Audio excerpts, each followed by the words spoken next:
इतिहास में कई ऐसी घटनाएं घटी हैं जिन्हें सुनकर आज भी हमारी रूह कांप जाती है। ये घटनाएं न सिर्फ सुनने में खौफनाक हैं बल्कि असल में उतनी डरावनी भी हैं।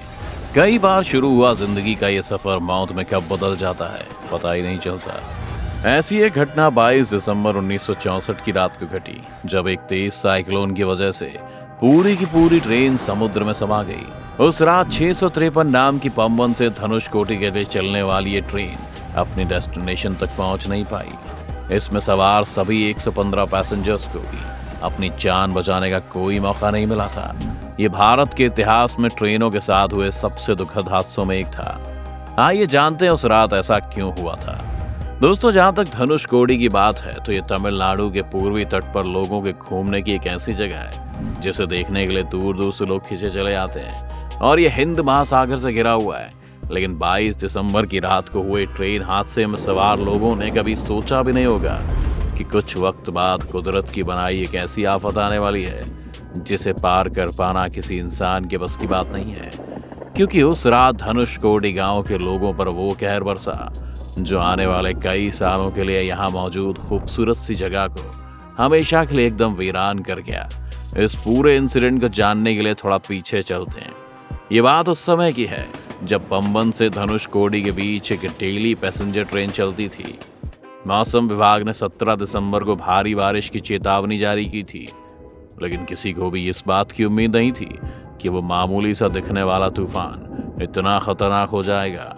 हुआ भी बिल्कुल वैसा ही जैसा मौसम विभाग ने बताया था। 17 दिसंबर 1964 को समुद्र के ऊपर हवा का धीरे धीरे दबाव बनने लगा, जो शुरुआत में सिर्फ 45 किलोमीटर प्रति घंटे का था, जिसने धीरे धीरे अगले 2 दिन यानी 19 दिसंबर तक एक बड़े साइक्लोन का रूप ले लिया। और 21 दिसंबर तक इस साइक्लोन की स्पीड बढ़ते बढ़ते 45 किलोमीटर प्रति घंटे से 250 से 350 मील प्रति घंटे हो गई, जो वेस्ट डायरेक्शन की तरफ से तेजी से बढ़ रही थी। आपको बता दें कि वही एरिया था जहां पवन से लेकर धनुषकोडी तक रेलवे ट्रैक जाता था और इस पर कई ट्रेनें चला करती थी। पूरे गांव में तेज बारिश हो चुकी थी और सुंदर राज, जो उस जगह स्टेशन मास्टर थे, वो भी ड्यूटी खत्म करने के बाद अपने घर के लिए निकल चुके थे। उसी रात करीब 11:55 पर ट्रेन नंबर 653 पम्बन से धनुषकोडी के लिए रवाना हुई। इस ट्रेन में कितने लोग सवार थे, इसका अंदाजा उस हादसे के बाद टिकट रिकॉर्ड रजिस्टर से पता लगाया गया, जिनकी संख्या 115 बताई जाती है, जिसमें 110 यात्री और 5 रेलवे कर्मचारी थे।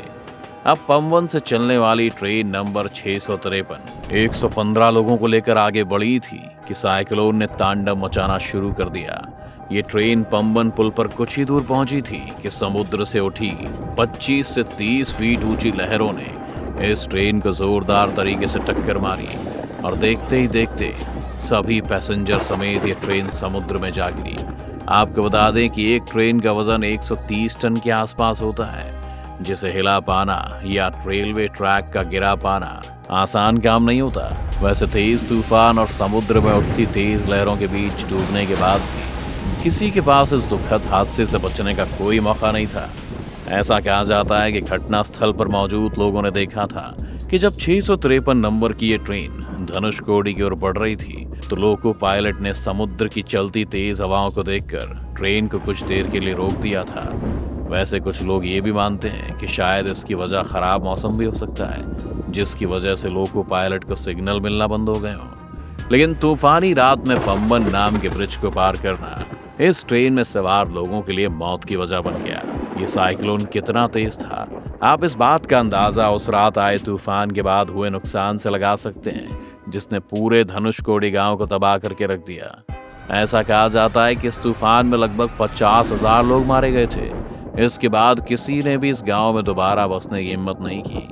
आपको जानकर हैरानी होगी कि इस हादसे में केवल कालियामन नाम के एक इंसान ने समुद्र में तैरकर अपनी जान बचा ली थी, जिसके बाद राज्य सरकार ने कालियामन के नाम पर एक गांव का नाम रखकर उसे सम्मानित किया था। हालांकि पम्बन में एक एडवांस तरीके से ब्रिज बनाने का काम चल रहा है, क्योंकि पुराना ब्रिज 1914 में अंग्रेजों के समय का बनाया हुआ है, जो अब काफी कमजोर हो गया है। वहीं नया ब्रिज इस साल 2022 तक बनकर तैयार होने की उम्मीद जताई जा रही है। वहीं भारत और श्रीलंका के बीच बसे इस इकलौते गांव धनुषकोडी की बात करें तो 60 के दशक में जगह धीरे धीरे टूरिज्म और तीर्थ स्थल के रूप में डेवलप हो रही थी।